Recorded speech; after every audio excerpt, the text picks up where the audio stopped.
Hello and welcome to Workhorse Wrestling Network. You are gathered with us tonight for the most chaotic wrestling review show in the multiverse. This is All for NAWT NawT. Naught. All right. We're back at We it are again. back at it again. We told you guys we wouldn't probably be here this week after last week because we were going to go back to our shorts, but in the spirit of Brokeback Mountain, we just can't quit each other. How's that? So, I've needless never to say, seen that here movie, but I know the reference. here we are again. We're back for another episode of All for Not Live. Sammy Joe's going to lead us in on Raw, which we're going to start off with first from this Monday night. Hold on real quick, and I will get a banner so that you guys can know what we're talking about, and then get the party started. Well, to start All off, right. we had the return of Sethington Rollins. Sethington, yes. He actually looked somewhat normal, reserved for him. It was just a regular kind of. I mean, the suit itself was a little whatever, but at least it was just a suit. It wasn't a fucking. I think that the hair actually helps him. Yes. Solid promo. We got him and Damian Priest coming out. Damon saying that it's not Monday Night Rollins anymore. It's all stand for El Campeon. Is that it? Mm-hmm. Okay. Mm-hmm. And that's going to be the match for Money in the Bank. Seth Rollins versus Damian Priest. And Judgment Day did not give the beat down to Seth Rollins upon his return. Yeah, I mean, this is one of those ongoing issues, right? Seth Rollins is a main event star. He should be hovering around the title. It's where he belongs. At the same time, I get tired of seeing him. I get tired of seeing the same people in the same spots over and over and over again. I mean, he just held the title. Like, go do something else for a while. I mean, I don't know what, but go do something else for a while. It's the whole rematch clause thing of like, I was the champion. I haven't gotten a chance to get my title back. I need my chance to get my title back. Which for the longest time was like 100% guaranteed. Like every single person that lost had a shot, and maybe they still do. I don't know, but we don't do it near as often as we used to. They don't do it near as often as they used to. Let's find out if Jade and Bianca get another shot at the tag titles, and then we'll have more ground to say. Oh yeah, they're pretty good about it.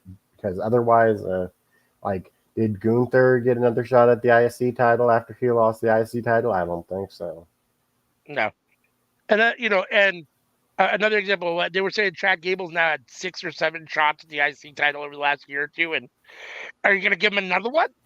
I mean, so he can just lose again? I mean, like, what do we, I mean, so yeah, I mean, it's a problem. I mean, again, it's a proper booking for Seth. It just gets old. There's just not enough people, so it gets old. He needs something else to do at that same level that doesn't revolve around the title. I don't know what that is, but I mean, that's why I'm not a booker, but something. That being said, Priest and Rollins will have a good match at Money in the Bank. I'm sure it will be good. I mean, I have no reason to think it won't be good. Both are good wrestlers, so it should be a solid match. Up next, we had a qualifying match for Money in the Bank. Io Sky, Kiana James, and Zelina Vega, which was no surprise to me as to who won, given the 3 women in the match. Like,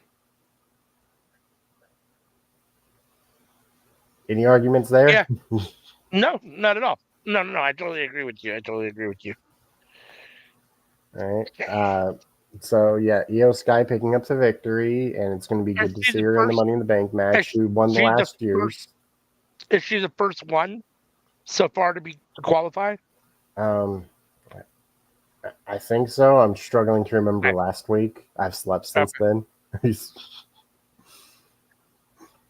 no, I mean, obviously she won last year, had a really good showing. I mean, she's a strong wrestler, and I mean, it's a good match for her. So, I mean, again, see the same people and the same things over and over again. I mean, She did really good last year. She shouldn't win again this year. I mean, she shouldn't win again this year. You would think. I don't know who should win, but it shouldn't be her again. You can't just do the whole thing over again. I mean, you can, but I mean, WWE likes to repeat themselves and do the same things over and over again. So I mean, it is what it is. Let me see who the rest of the competitors are, and I can give you my guess as to who's going to win. Following that, we had the men's Money in the Bank qualifying match: Jey Uso, Finn Balor, and Rey Mysterio. Which this one was more like, any of these men could really be in the match. But I mean, Jey Uso's been talking about it for weeks now. Like, it would have felt weird if Jey Uso didn't win after he's been talking it up. Well, you've been talking about it a lot too. I mean, I think you predicted Jey Uso to be the Money in the Bank winner. So, well, I had predicted that it'd be LA Knight, but unfortunately, it doesn't seem like they're going that route. LA Knight's going to be facing Logan Paul at SummerSlam instead. I mean, in order for Jey Uso to win, he has to first get into the match. So, this is it. I mean, this was a really good match. I mean, I'm not a big Rey Mysterio fan, but this was a solid match. I thought all three guys looked good, and Jey picked up a really big win. Those are two quality opponents to get a win over, and he earned his spot in the Money in the Bank match. And of course, shenanigans and whatnot. Always. I don't know how better to say it than shenanigans with the LWO and Judgment Day.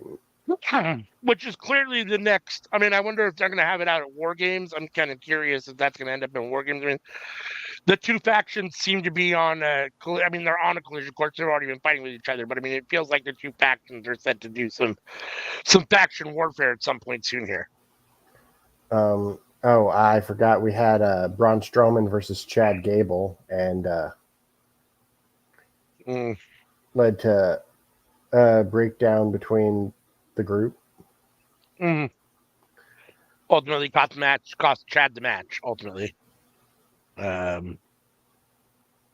I mean, Otis. I mean, David hinted around this. Otis finally ripped the Alpha Academy shirt off. And it scared Chad into the corner. Chad definitely doesn't look like he wants any part of Otis. I'm assuming that's the next step here. I'm assuming that's it. I mean, I can't imagine that Chad's going to be able to calm the Savage Beast anymore as he's been doing for the last month and a half. I think it's over. So yeah, I definitely went out of order for stuff. So let me reiterate. Sami Zayn, Sheamus, and Braun Strowman all had a promo where Sheamus was basically like, listen here, kid, get in the back of the line. I've been going after this for years. I want my shot again. And Braun Breaker's like, kid, who you calling kid? Yeah, I mean, both these guys, I mean, are, you don't realize maybe not how big Braun is till he's next to somebody that's really a big guy. Like, I mean, he's not that much shorter, but you can tell he looks significantly smaller when he's standing right next to Sheamus. I mean, who's genuinely a big dude. I mean, I could tell from the get-go, but like it helps that NXT has a lot of guys on the smaller side, so it's not as noticeable. No doubt. It should be fun. I mean, both these guys are hard hitting. Both these guys are strikers. I mean, it should be a fun match. On paper, it looks like it should be a fun match. Braun and Sheamus. So, I mean, I'm here for that. I mean, I thought this was a good promo. He would face Dolph Ziggler back in the day, and him and Dolph were fairly the same size. Yeah. I mean, I think he's a little more muscly, but yeah. I thought Braun held his own in the promos, and I thought it came off okay. I mean, I'm here for it. We had Dragon Lee versus Carlito, but the big thing about this match was actually Zelina Vega attacking Liv Morgan, in my opinion. That seemed to be the thing. Yeah, well, Liv came down, right, in Dominic's vest. That was one of the ongoing themes of the night, is that she had on Dominic's vest, and Dominic, I guess, without trying too hard, was trying to get it back. And this is the first time she had come out with it, and Selena attacked her. And then later in the night, we can get there. We can talk about it now. She catches him in the back, I guess, and she basically has Dom slowly unzipping it when Damian Priest comes in and is like, "Hey, what are you doing? What are you doing?" It breaks it up. So a little more flirtation between these two, and a little more Dominic appears to will be able to control himself. Had a backstage segment interview with the women's tag team champions, Isla Dawn and Alba Fire, and they were interrupted by Shayna and Zoe Stark, where they said that they're coming for the gold. Yeah, I mean, again, I'm trying to think of what other real women's tag teams there are, and there really aren't a whole lot. So I guess it is what it is. I mean, I'm not a big fan of Zoe. I love Shayna. I'm not a huge fan of them necessarily together, but okay. I mean, guess at least Shayna's getting a title match. I mean, she's going to lose, so it's one of those things where it's kind of bittersweet. At least she's getting a title match, but she's going to lose. So I mean, it's kind of just like okay. Drew McIntyre came out to the ring and he quits. He quits. Yes, very frustrated. I assume this still leads to him having a match with CM Punk at SummerSlam, but storyline right now is that Drew don't want none. Yeah, I mean, technically didn't he just re-sign a deal or something, or I don't know.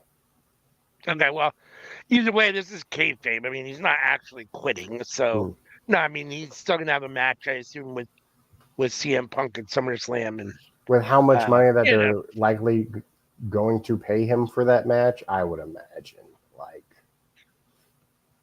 Yeah, I mean, it doesn't. I mean, that didn't seem genuine to me. He didn't. I mean, for Drew, it's okay because he's kind of just that stoic person all the time. But for someone, the emotion wasn't authentic enough, and it didn't feel intense enough for someone to actually be frustrated to the point where they were going to quit at that moment in time. And that particular promo to me, it didn't feel like that came through.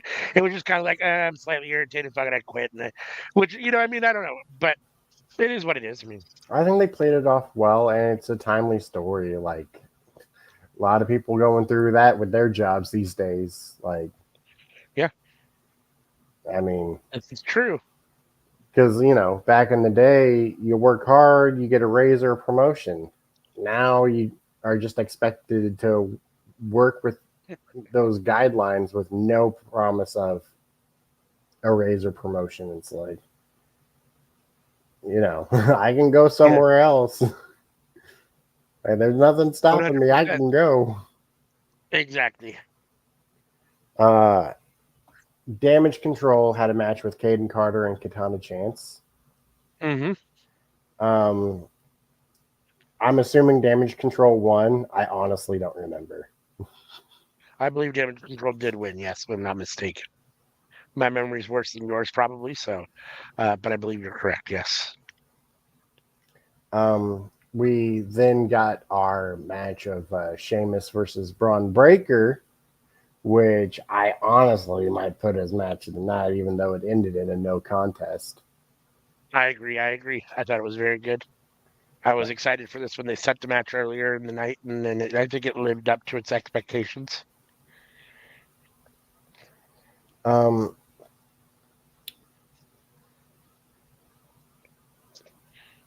they going to have a rematch at Money in the Bank? I mean, I would assume they're just going to make it a triple threat. That would make sense. And, I mean, but I also assume that Sammy's going to win because, let's face it, it's in Canada. Vince isn't in control anymore. It's not, you have to lose because it's your hometown anymore, which I thought was so stupid.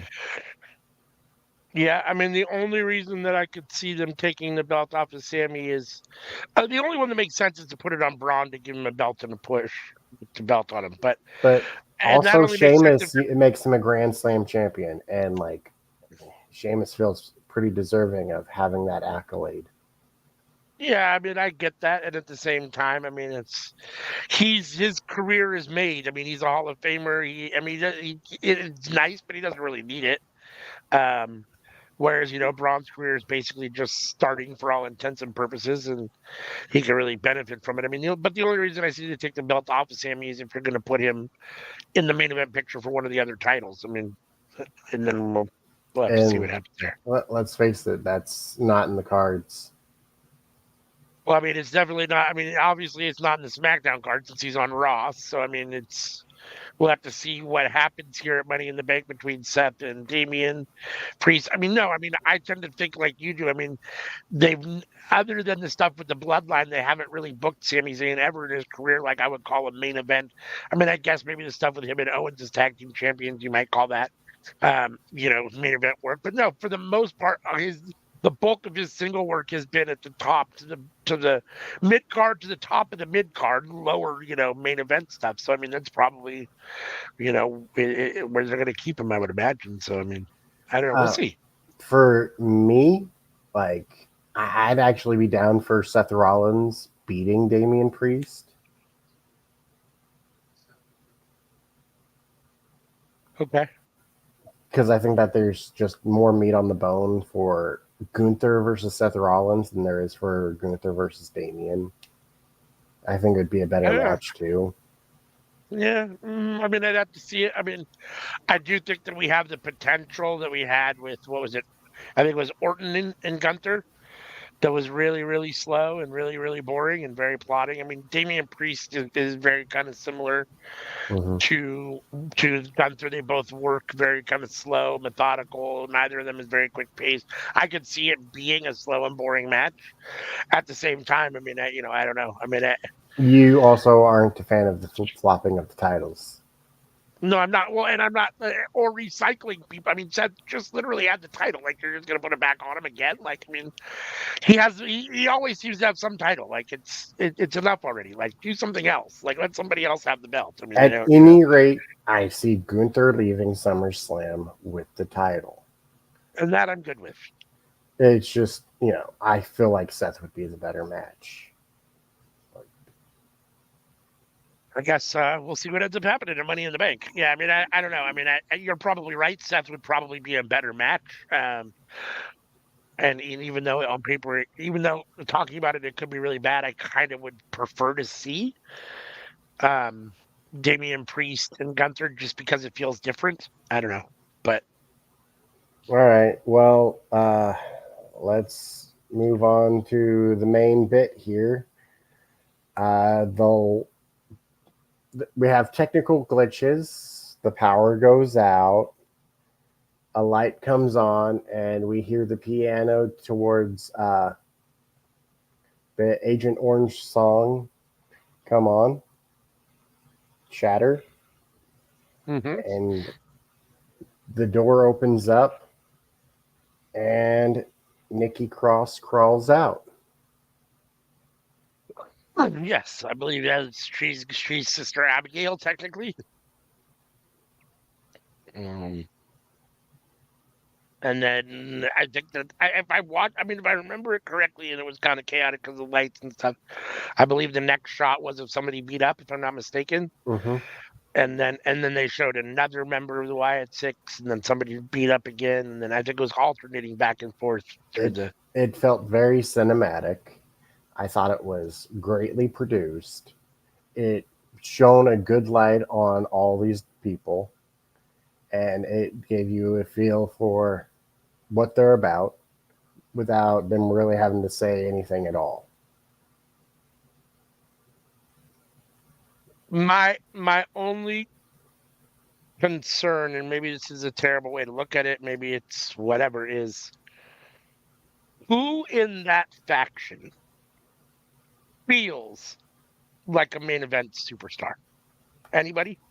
I would probably say Dexter Loomis. And even he hasn't really been booked that way. Which to me could potentially be a problem. That doesn't mean that all these guys can't potentially, punch above their weight or reach their potential. Maybe is a better way to put it. Maybe they do all have the potential of being. But if you want the Wyatt Six to anchor Monday Night Raw as one of the main event factions, the talent could be a little bit subpar for that. I mean, I don't. We'll just have to see. I mean, I like Bo Dallas. I don't necessarily have a problem with Bo Dallas, Youngest NXT champion. But as a leader of a premier faction for your flagship show, I don't know. We'll have to see. The jury's still out. We'll see if he can do it or not. I mean, I don't know. History says that I tend to lean towards not, but we'll have to see. I tend to lean towards not, but we'll have to see. Time will tell. I did think this was a good spot, though. I mean, I thought it came off well. Oh, I don't think I said it, but Jey Uso did win the match and qualified. You did. Okay, just in case I didn't, I figured I'd. So, but let's go through this. So we had Sister Abigail was Nikki Cross. She came out first. Yes. Bo Dallas was Uncle Howdy. He was the last one. Yeah, he was the last. And then we saw, in between, Mercy. He was middle. And was that Dexter Lumis? Yeah. Waylon was Dexter. He was the middle one. He was sitting cross-legged on top of the backstage equipment. Correct. And then I forget. I'm drawing a blank on the other two. Second, Rambling Rabbit was Eric Rowan. He had the Bludgeon Brothers hammer. Correct. And the hammer said help.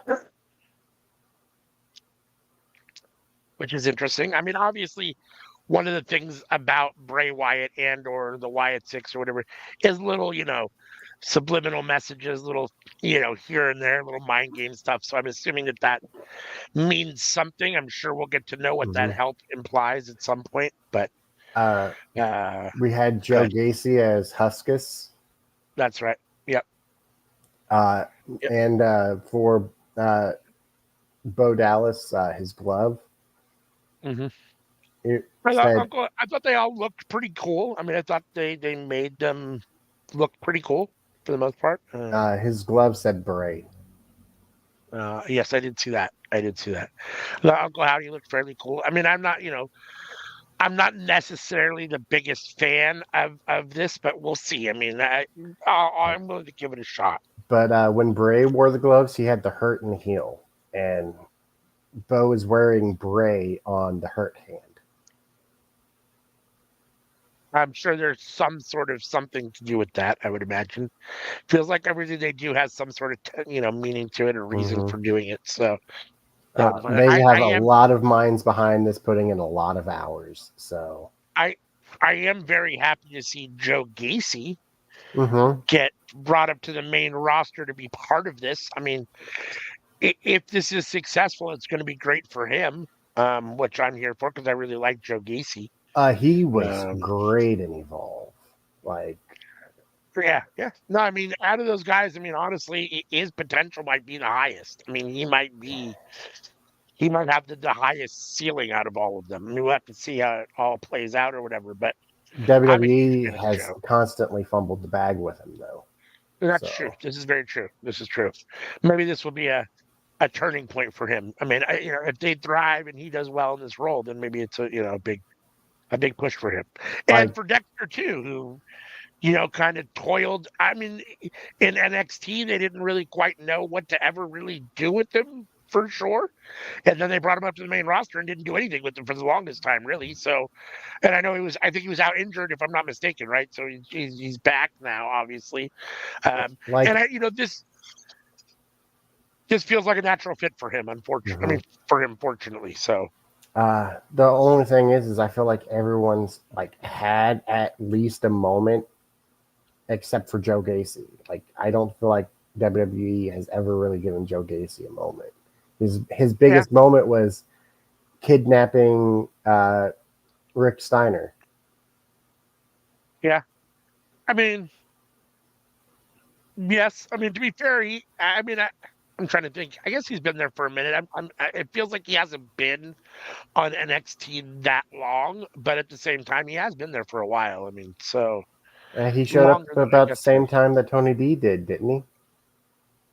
That's a good question. I don't remember. I'd have to look to see exactly when he showed up, but um, I mean, I mean, obviously, I think part of the problem with Joe Gacy is that, and I don't know what the team behind the scenes looks like now beyond Triple H, but Joe Gacy doesn't have that traditional WWE body shape or look to him, so that Uh, could be something that potentially could have held him back in the past.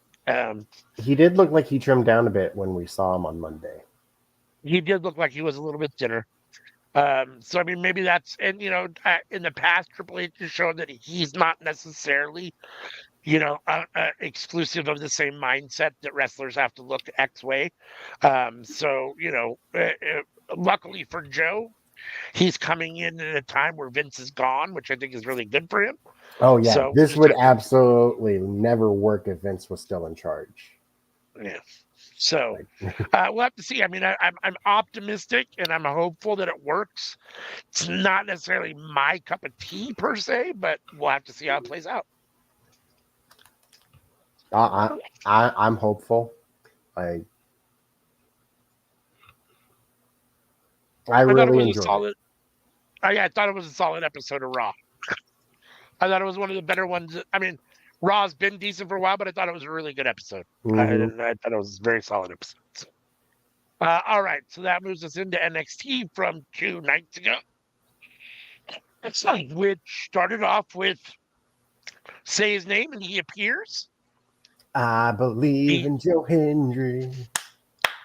TNA superstar Joe Hendry. He announces that there's going to be 20. Well, he's going to be in the Battle Royal. There's going to be 24 men and one sensation, him, and that he's going to win the Battle Royal, and that he will be the winner is the number one contender for the Battle Royal and an opportunity at a match with Trick at NXT Battleground, which is the next pay-per-view coming up for NXT. I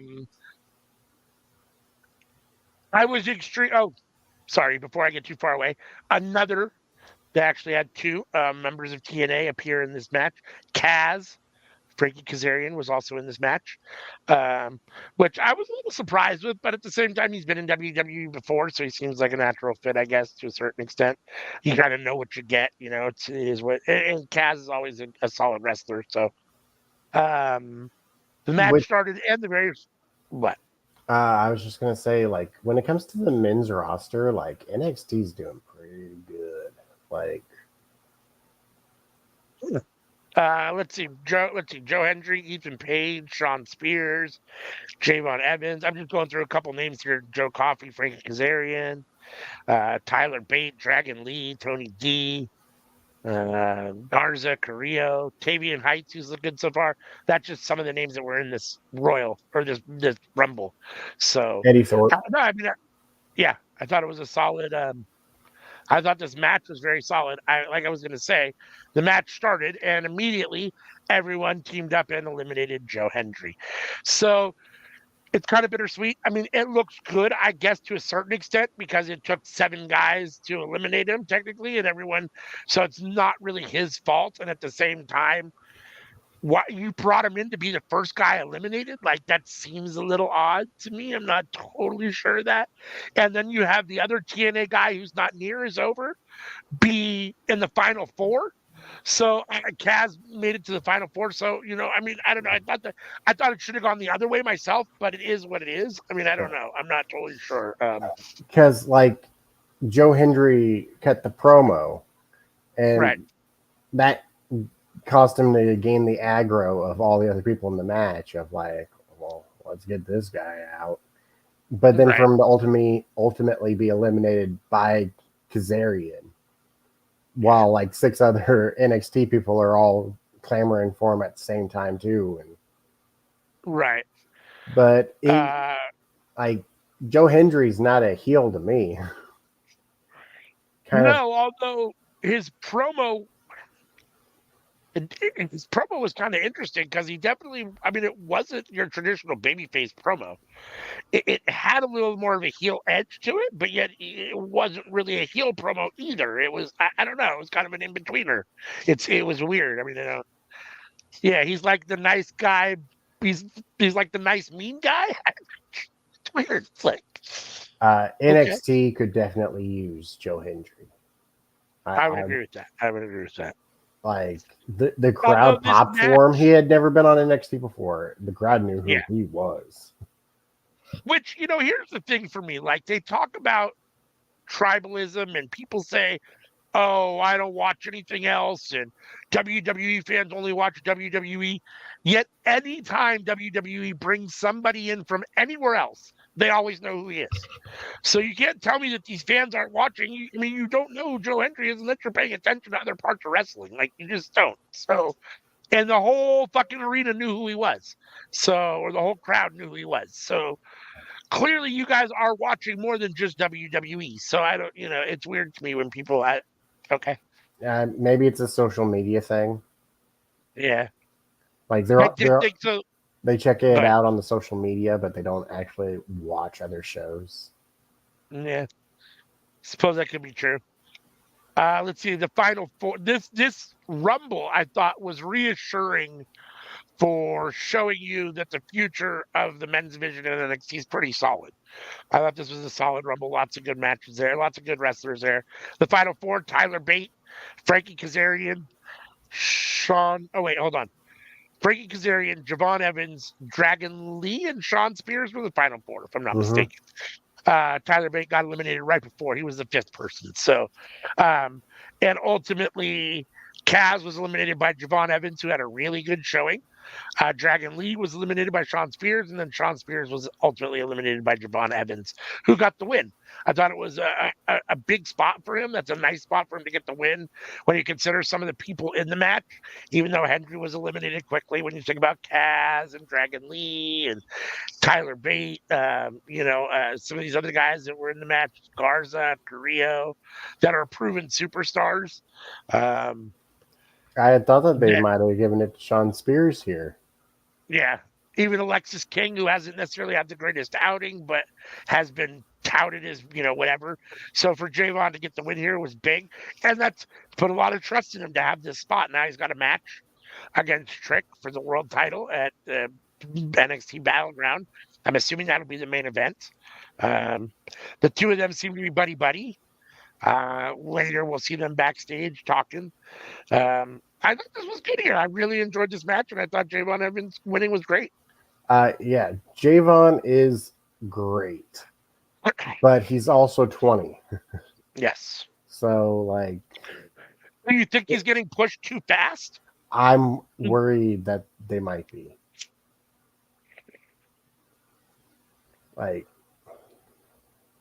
You think this is too soon for him to get a match against Trick for the title? We got all the time in the world for Javon Evans. I'm just worried. I might be worried. It might be uncalled for me to be worried, but I see a bright future ahead of him.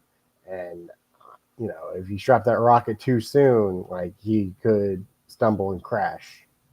Yeah. No, I can agree with that. I mean, I think some of it depends on the person.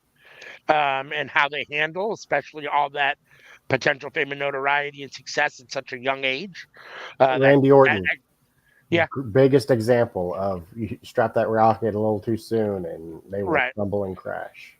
Yeah, I mean, it can be a detriment for some people. Some people aren't great at handling that success that quickly, and some are better than others. I mean, I don't know, but it seems like, and he was a little bit older, but not a whole lot.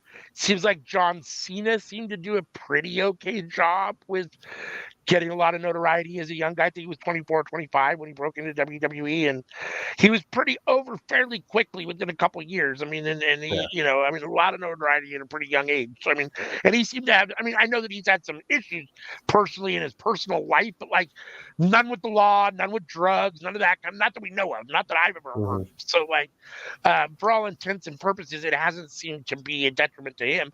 But he's also the minority. I mean, you see the death rate amongst wrestlers is way higher than any other industry, and a big part of that is partying and drinking and alcohol. I mean, and drugs, and so it can be a very hard and fast lifestyle. So you do, and at a young age, it's easy to get sucked in. So you do hope that Javon has a good head on his shoulders and that doesn't happen to him. And like you said, it's not too much too quick, but only time will tell. But for now, he's looking the part and he looks great. So I'm excited for this match. I mean, I think it should be fun. Him and Trick should be fun. So very solid opening Rumble.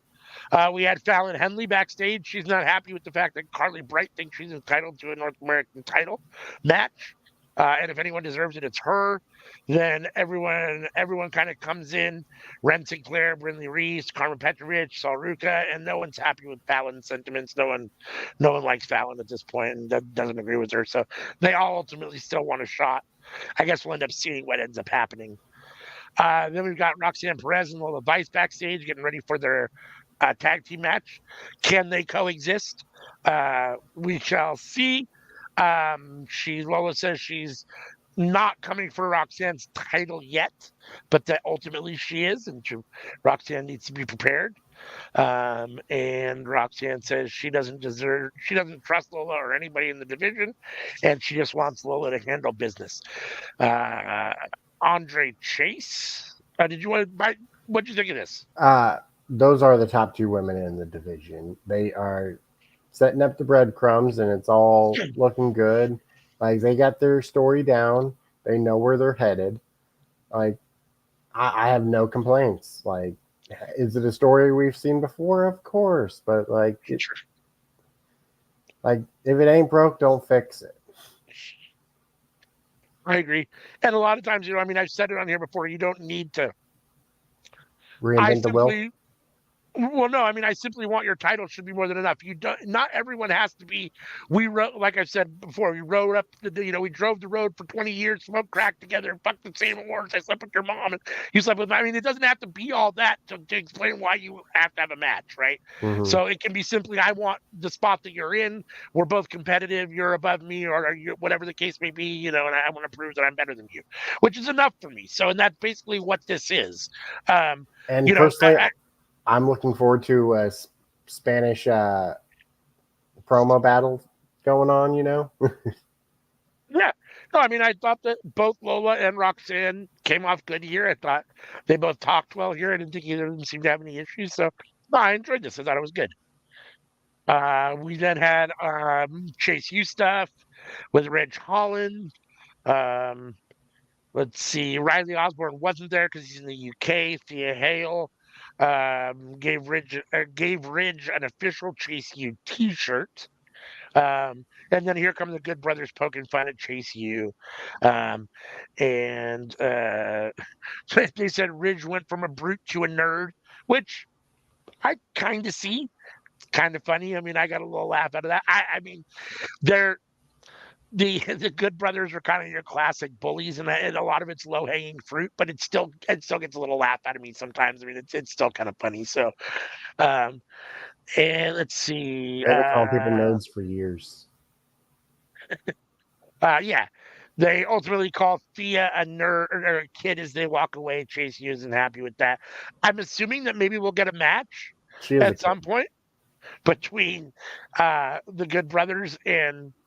I'm not sure who it would be. Maybe Ridge and Andre or Ridge and Duke. I'm not sure, but I imagine we'll get some sort of tag team match between those two. I thought the spot was okay. Then we had our second match of the night, which was Roxanne Perez and Lola Vice versus Chikara Jackson and Lash Legend versus JC Jane and Jasmine Nix in the triple threat match here.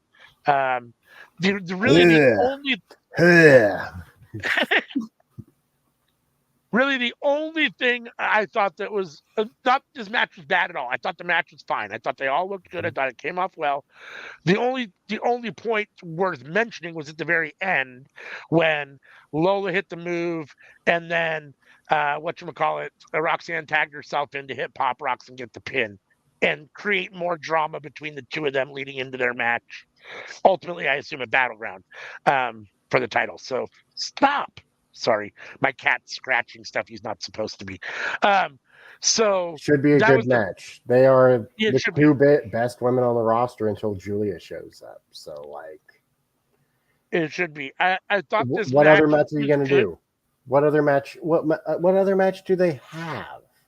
Like, unless like Cora Jade comes back, and I don't know about you, but I don't really want to see Roxanne versus Cora Jade again.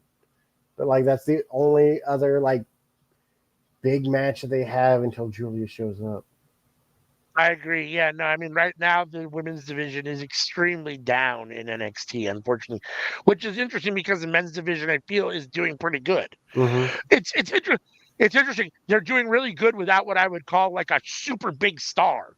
Like, I mean, even Trick as the title holder, I wouldn't say is like a huge megastar, like just whatever. So I mean, right now the roster has a unique makeup of guys that aren't necessarily what I would call main event guys, but yet the roster it's being booked well and it's being done well. So I mean, it's coming Who, off good, even though who's the biggest star? Is it Shawn Spears or Ethan Page? I mean, in my opinion, it's probably Ethan Page, but but it could be Shawn Spears. I mean, that's a good. For a minute, it was Tony D. I think Mm-hmm. for a short minute. I think Oba could be that if they, depending on Oh, what they Oba ultimately could do be. with them. I Mm-hmm. think Oba could be. Um, and I like Wesley, but I don't know. I'm not sure. I'm not. I don't want to say anything bad about him because I don't. I like the guy, and at the same time, I'm just not totally sure that I buy into all that I want to. I don't know.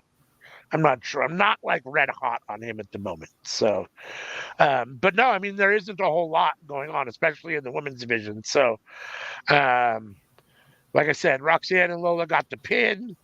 Uh, then we had Ava congratulating Javon for getting the win. Um, Ethan Page comes in and is mad about Aura Menta attacking him 4 different times. So obviously we're gonna get Aura and him at some point here, probably at But also, Battleground. Ethan, you started it. He did. Like, I He did. He understand you attacked him once, but like, you opened the can of worms. Like, yeah. He then tried to double down and say he was never actually eliminated from the Rumble from the Battle Royal earlier in the night. Javon and basically laughed at him, and Eva just kind of brushed it off. Um, Ethan called Javon a punk ass kid, and he asked him if he has another match in him tonight. And Ethan obviously says yes, and Ava likes the idea, so they set up their main event, which we'll talk about when we get there, which is going to be Javon Evans versus Ethan Page. So I thought this was a solid spot. Again, I mean, I think that Ethan Page is a very seasoned veteran, very good at what he does. And I think it really helps a guy like Javon Evans to be in a situation with someone that's that good. It really helps carry him a lot. And it shows him how to work right. So it teaches him how to work right and all those things he can learn from Ethan Page, which is good. So I thought this came off really good. I thought that Javon held his own, even though he didn't really say a whole lot. It was really more Ethan Page just kind of venting. uh, Um, you say that, and it's really making me feel like the feud to have is Shawn Spears and Javon Evans. Like, I yeah, mean, they were already, doing things right. towards that, but Yeah, like that, Shawn Spears is a great person to have if you're wanting to give the young guy some more experience. Like, yeah. Shawn Spears is kind of the Natalia of the NXT men's division. No, I can see that. I could definitely see that. It wouldn't surprise me to see. I think it's more likely Ethan Page, but either of them cost Javon the match by interfering at Battleground, kind of protecting Javon and then creating a feud for Javon away from the title, separate from Trick, and then Trick goes on to do something else. I mean that's a way to potentially protect Javon and have him move into another. Um, and it might work better if they do it with whatchamacallit, because then Ethan Page can move into a program with Trick for the world title. So, but I guess we'll end up seeing. Saruka gives Kalani Jordan some encouragement ahead of her first title defense. And then we got Kalani Jordan versus Mi Chin for the North American Women's Championship. And I think it's her first defense. Yeah, first title defense, sorry. Uh, Good Brothers were out there for this match and tried as best they could to, give Michin some support and potentially distract Jordan. Ultimately, Kalani got the win by pinfall here with the split-legged moonsault. I thought, man, this might have been Kalani Jordan's best singles match that I can think of. I thought it came off pretty good. I was a little surprised when she won the belt at the last pay-per-view. So I was curious to see what they were going to do. I think this is a solid defense for her and a really good match. Meach is a solid veteran, and to get a win over her is a big deal at this point. And like I said, I think it might have been her best match to date. So I thought it was good. Yeah, I have no complaints. Yeah. Let's see. We had Kelly Kincaid backstage with Ethan Page again, who was, definitely. It's interesting because I don't think Ethan Page is destined to be in NXT for any extended period of time, but he's all over NXT. He's in a segment after, not segment after segment, but he's in different, like he's throughout the whole show. They're not just keeping him to one. So he's becoming a big face for NXT. I don't mean faces in good guy. I mean faces in like a face of the show. So. We had Kelly backstage with Ethan Page. He's talking about how he never got eliminated from the Royal Rumble. He claims Strickland beat him at his best because of Ora Mensa, but he's back on track and he has to handle business. He's going to run through Javon tonight, and he's still coming for Strickland, the NXT champion. And when it comes to Oro, their paths will cross and he will make him pay. I thought it was a decent promo. Ethan Page is a solid promo. Anything you want to say about it? No, you pretty well covered it. Ethan Page is a solid promo. We had Axiom. He's not happy that Frazier competed in the Battle Royal without telling him. Frazier wants to know why Axiom wasn't in the Battle Royal to take advantage of opportunities that are presented to him. Axiom reminds Frazier that they're tag team champions and he shouldn't be glancing at the Heritage Cup title. As being tag team champion is not good enough for Frazier. And then there's a tag team turmoil match that's taking place next week. Then we get Luca Crucifino, who comes down and joins the conversation. And the Dawn is giving Frazier a shot at the Heritage Cup next week, which should further create a wedge between Axiom and Frazier, which is ultimately fine with me because we talked about it when we did the tier list. They should break up anyhow, right? So, or both be fired. Somebody might have settled on fired. Was that you that settled on fired? I did. I settled on they should both be broken up. So, I didn't think this was necessary. This may have been the lower point of the show, one of the lower points of the show, unfortunately. They usually are. Because it's in a vacuum, I don't necessarily mind Axiom or Frazier, but this just isn't really working. Their stint together as a tag team hasn't really worked, and this isn't really working. So I guess we'll ultimately see what ends up happening. But I'm assuming Frazier loses. It'll be interesting. I mean, Axiom hasn't come across the kind of guy that would do anything to cost Frazier a shot, but I wouldn't be necessarily mad at that. And then ultimately they split up and have some sort of feud or whatever. But that would take Axiom turning heel, I guess, when more likely it seems to me Nathan Frazier is more the guy to turn heel than Axiom. But it's such a step down from Braun Breaker and Baron Corbin. It is. It really is. It really is. It really is. We had a little short package about with Vic Joseph and Booker T, recapping Tatum Paxley's performance at TNA Against All Odds a couple weeks ago on their pay-per-view. Then we had the Oba Femi and Wes Lee segment where they were both basically in the ring talking about Wesley wants a chance at the title by himself. They're going to do it, I guess, at Battleground. This was okay. I mean, I like Wesley. He's a decent promo. Oba, I really like Oba. I think the ceiling is very high on him. I think he's got a lot of potential. He needs a little more seasoning as a talker. It's not bad. It's not bad. It's not bad at all. It could just be better. Let's put it that way. But I enjoyed this. What about you? I mean, are you here for Wesley and Obafemi? Yeah, like they're both great talents. Like honestly, they're. I think that either one of them would be fine in any other company too. Like, I do get a little.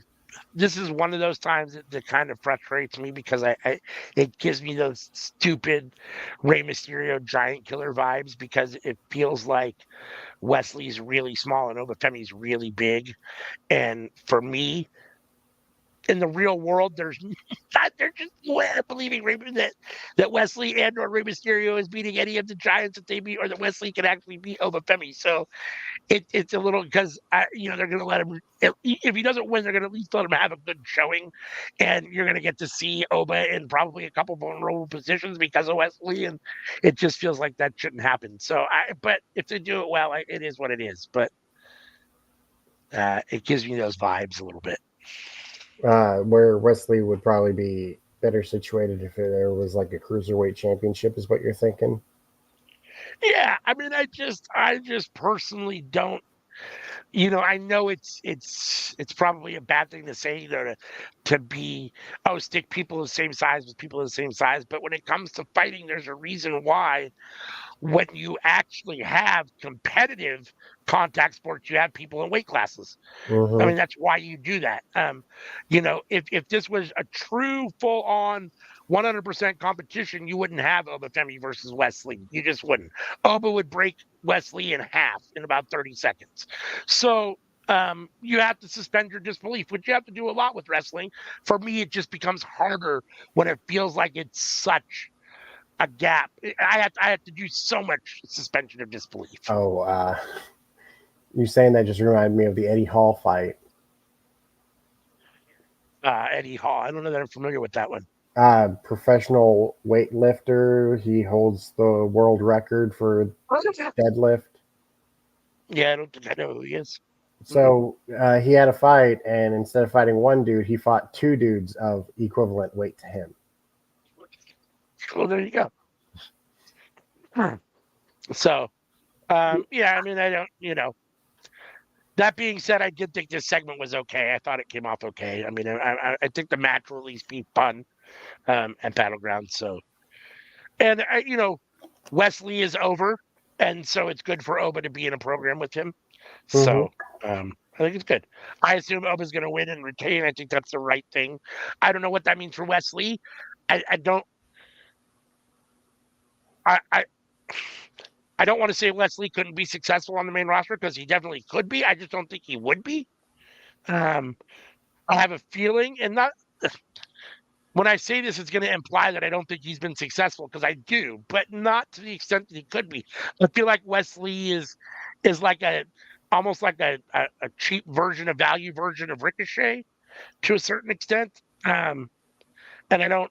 Ricochet's been successful, I guess, on the main roster, depending on how you're defining it. But not to the point where I think he should be. And I'm afraid Wesley just falls through the cracks on the main roster. So, but I also don't know what he goes to do after this on NXT once he loses to Oba. So I don't know. We had Hank Walker, sorry, telling Tank Ledger that he's medically cleared to compete and they want to get back on track. And they challenged the new Catch Republic to a match, which should be interesting.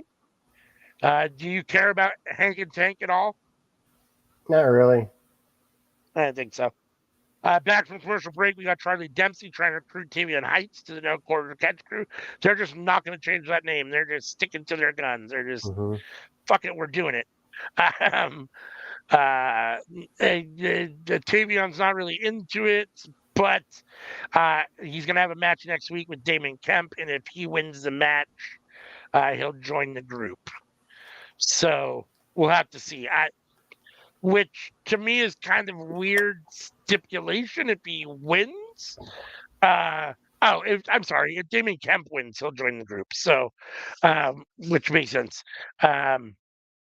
I think it should be a fun match. I do like what they've been doing. with Tavian Heights. I think him and Javon Evans are both very young.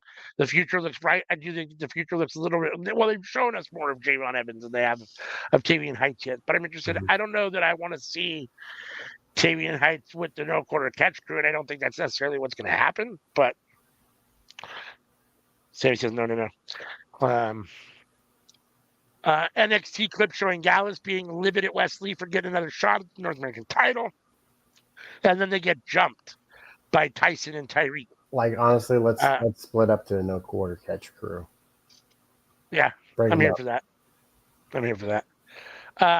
Let's see. Fourth match tonight, we have Fallon Henley versus Carly Bright. Fallon Henley got the win. Not a whole lot to say here. This was because of what had happened earlier in the night where Carly Bright had an issue with Fallon Henley whining about how she should get another North American title shot, and it led to this match, and Fallon got the win, proving that she's, I guess, then should be the next in line. I don't know. Should be the number one contender. I mean, I'm not sure. Which title? Well, I assume the North American title. Unfortunately, it doesn't. I mean, even though Kalani Jordan's okay, it doesn't do a whole lot. I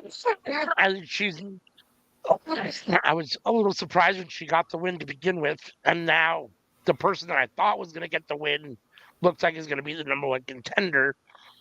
Are they going to just take the belt off her right away and let Fallon get the win, or is she going to actually beat Fallon, which would be weird because I feel like Fallon's the only one of these women that they've really pushed. I mean, Kalani Jordan came out of nowhere to some extent to win that title. I mean, they hadn't really pushed her like that. So we all agreed that it looked like Fallon was going to get that win. So her biggest accomplishment was coming in second of the breakout star to Lola Vice.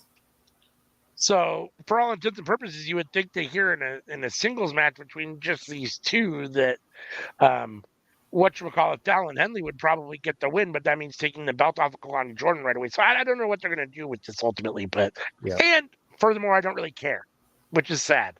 It doesn't really do much for me. The women's division's really struggling. It is. Eddie Thorpe says he didn't get the result he wanted to at the Battle Royal, but he was happy with his performance and he still has his sight on championship gold. Trick and Javon are in the training room. Javon isn't fazed by Ethan Page's antics. He's going to beat him tonight. And Trick tells Javon to take care of business. Then we had our fifth match, which was Good Brothers versus Chase U. And Carl Anderson and Luke Gallows take the loss here to Chase U. Which it was Hudson and Holland. So earlier in the night when I said we were going to get a match between the Good Brothers and Chase U, it was Holland and Hudson. I would prefer to see the Good Brothers get the win here, but I understand why they don't.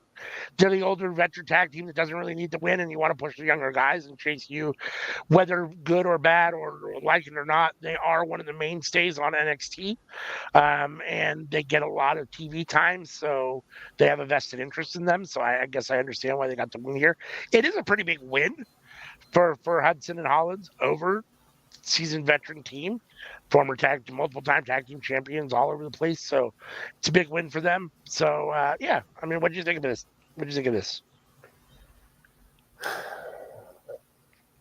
I'm kind of mixed about it.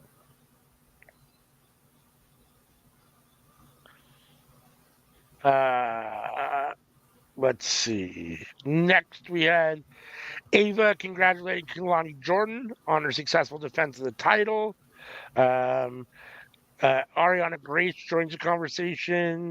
Grace says it's not good to talk behind people's back. She's assuming she's getting a title match. Kalani mentions that Grace wasn't even on her mind. She wants to fight Sol Ruka. Grace says that Sol is nice enough, but that she doesn't carry herself like a champion like Ariana Grace does. Mr. Stone says that Ariana Grace should prove her worth by fighting Sol Ruka next week.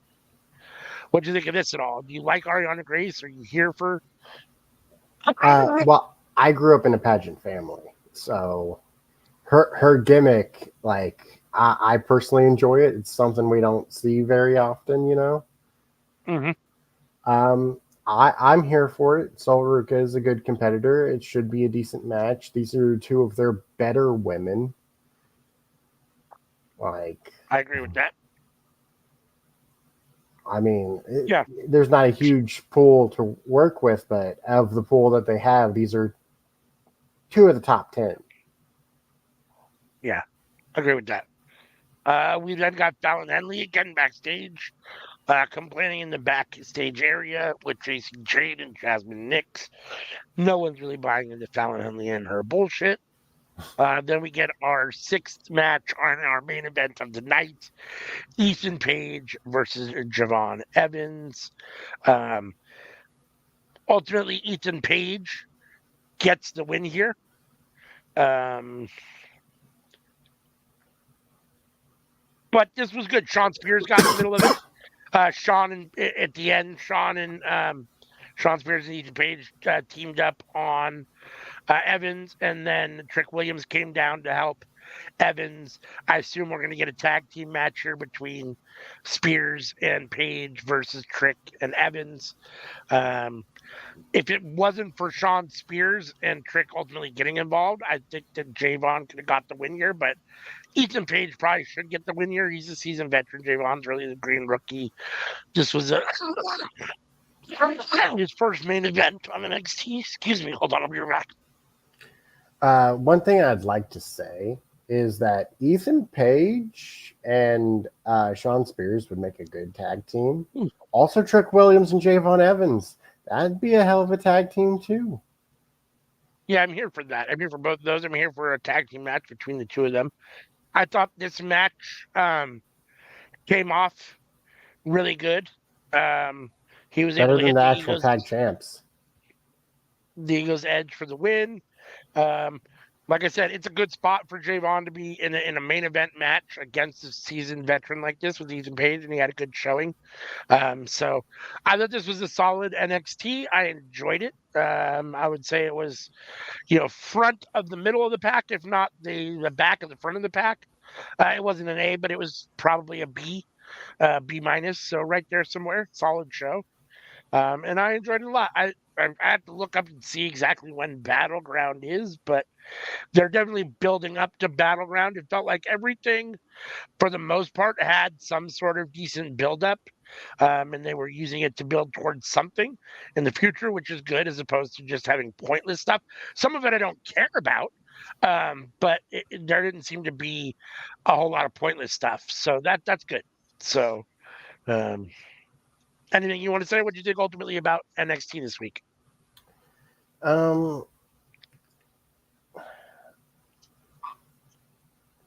It's sort of a mixed bag, you know. I mean, basically all wrestling shows are these days, though, especially when it comes to WWE, where you have stuff that's great and you have stuff that's like, I guess I'll go to the bathroom.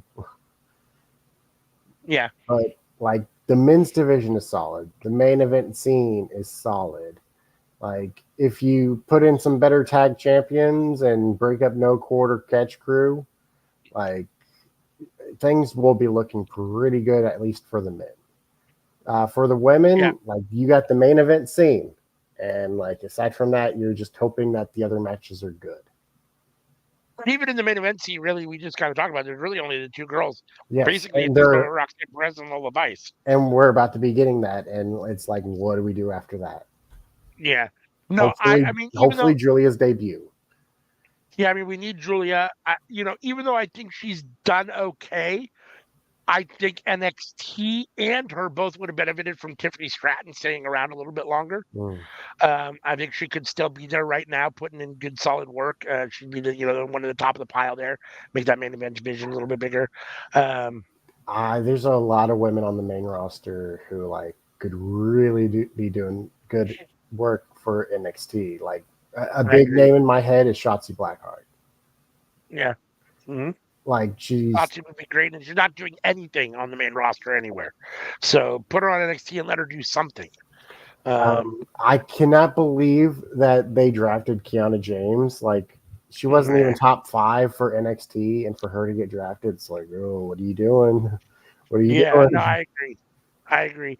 At the same time, at least they didn't take any more of what little bit of talent they have at the top of the card, especially for the women, because it could have made it a lot worse if they had taken a Roxanne Perez or a Lola Vice or someone, you know what I mean? So it could have left the division in. I mean, they took Lyra, they took Blair They did. Davenport, like Both of which I think could have hung around for a little bit longer, especially Blair, because she's really only had being injured and stuff. She really only had a very short period of time that she actually worked in NXT. Lyra at least had more, a few matches and a little bit of time, but both of them, she wasn't on NXT very long either. And I understand that Lyra's, a main event talent, and so is Blair Davenport, but I think both of them would have benefited from staying around a little bit longer, and NXT would have benefited.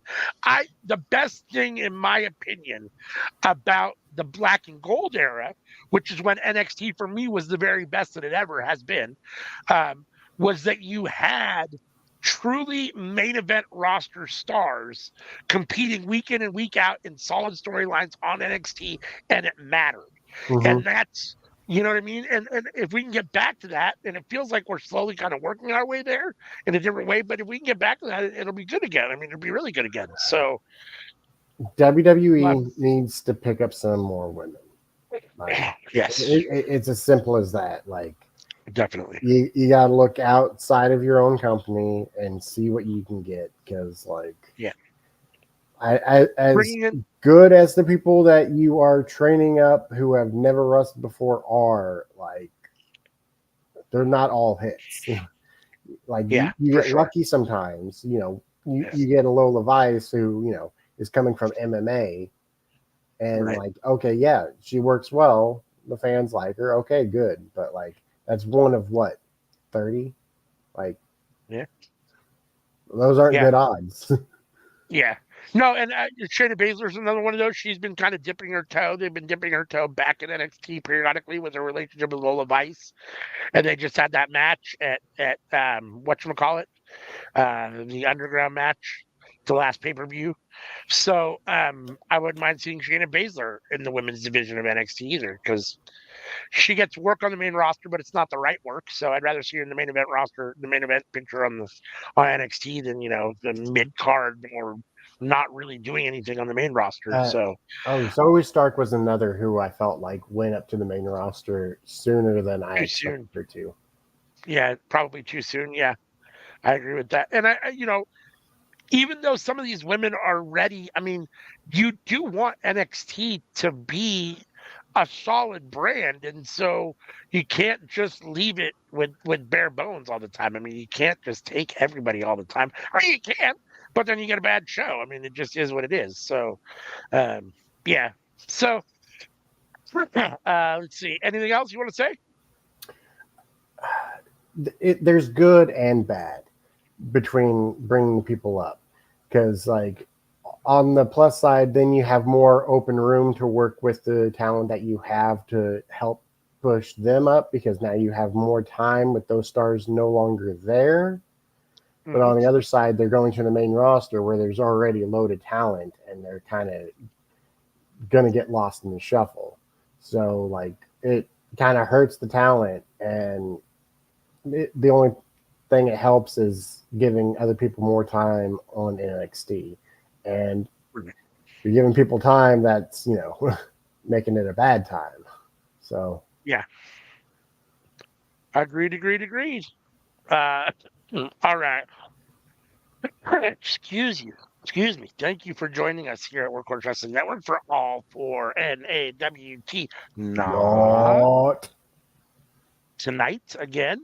If you're new, hit that subscribe button, hit the like on this video, hit the bell to be notified. Make sure and tune in tomorrow night for Friday Night Fights, where Sammy, Joan, and Nika will be watching SmackDown and Rampage live, giving you live reactions and opinions in real time.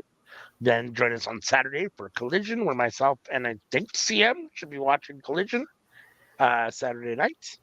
Then make sure and tune in Sunday for Enter the Square Circle. Sunday morning, and then Monday for Seeing Stars, as always.